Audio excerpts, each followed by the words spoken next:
Halo teman-teman ATLM Indonesia. Nah, kali ini kita masih membahas bir brand ya. Kita tahu di sini kita bahasannya tentang bir brand karena lagi ramenya aksi buying ya, panic buying. Sehingga di pasaran susu bir brand ini lumayan ya sulit ditemukan dan dijumpai untuk dibeli bagi orang-orang yang memerlukan. Nah, kita tahu lagi di sini bahwa susu bir brand ini lumayan rame ya di Indonesia pada era COVID-19 saat ini. Dan dilansir dari fooddetik.com bahwa setidaknya ada 5 fakta yang menyebabkan susu bir brand ini menjadi susu kemasan yang populer dan dicari oleh orang. Yang pertama, kita lihat dulu fakta pertama, lihat dari sejarahnya ya teman-teman. Nah, di sini susu bir brand ini sebenarnya dikenalkan di Swiss tahun 1898 ya. Dikenal dengan Bärenmarke dari tahun 1930-an ini dimasuk dan diperkenalkan di Indonesia.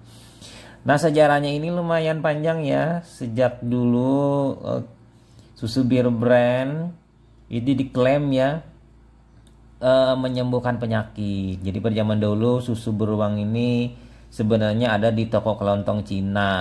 Jadi kita tahu toko kelontong Cina itu kan lebih banyak menjual obat-obat tradisional. Nah, di sini jadi salah satunya yang dijual di sana yang hanya ditemukan di sana adalah susu bir brand. Kenapa susu bir brand? Karena mungkin penjualannya awalnya memang produknya tidak begitu terkenal, lalu awalnya di toko Cina. Jadi di sanalah dimulainya susu bir brand. Oke ya, yang selanjutnya bahwa bir brand itu fakta yang kedua dia memiliki banyak manfaatnya ya. Dia mampu memberikan suplai kalsium, magnesium, fosfor, dan juga memberikan suplai berupa nutrisi, protein, karbohidrat, dan juga rendah kolesterol. Jadi ini penting juga untuk hal tersebut. Nah, masih kita lihat faktanya bahwa secara turun-temurun ya katanya susu beruang itu dipercaya sebagai obat untuk memulihkan stamina dan menetralisir racun dalam tubuh. Jadi bir brand ini ada logo yang lamanya ya, logo lamanya Bernes Alt Milk Co. Natural Swiss Milk. Lalu kemudian lagi yang kedua faktanya kemudian berganti logo ya, atau pergantian logo, yang mana Nestle meluncurkan bir brand Junior. Produk ini ditujukan untuk suplemen untuk bayi, tapi tidak begitu diminati. Lalu inovasi lagi, bir brand mengganti logo pada tahun 2019. Logonya anak beruang yang dipangku beruang dewasa itu diganti dengan seekor beruang yang memegang segelas susu seperti yang logo pada saat ini. Jadi bertransformasinya ini akan menjadi sebuah transformasi yang menjadi tonggak ya. Susu beruang ini menjadi produk unggulan saat ini yang diminati, digemari oleh orang Indonesia. Oke ya, lanjut lagi. Fakta yang selanjutnya mengenai bir brand ini yaitu apa ya, kandungan susu beruang di bir brand ini, bahwa kita tahu mengandung protein, lemak, serta vitamin yang dibutuhkan oleh tubuh. Setidaknya cukup lengkap ya, mulai vitamin A, vitamin B1, B2, B6, B12, C, dan D. Jumlah kalorinya dan lemaknya juga rendah, sehingga dianggap cocok untuk dikonsumsi oleh orang yang sedang mengalami diet ya. Jadi dalam satu kaleng ini, yang plain ini terdapat kalori 120 kilokalori dengan 7 gram lemak. Sementara proteinnya 6 gram dan karbohidrat 9 gram. Dan kita tahu susu ini terbuat dari 100% susu murni berkualitas tinggi yang mengalami proses sterilisasi dan tidak ada penambahan bahan pengawet.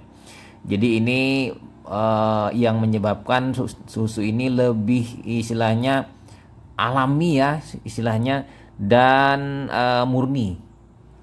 Oke, lanjut lagi yang selanjutnya, khasiat susu beruang. Ini yang menjadi fakta selanjutnya, bahwa ini kita tahu bahwa dalam sebuah susu itu antioksidan yang tinggi pada susu beruang membuat susu ini diandalkan untuk membersihkan hal-hal yang terkait dengan tubuh ya.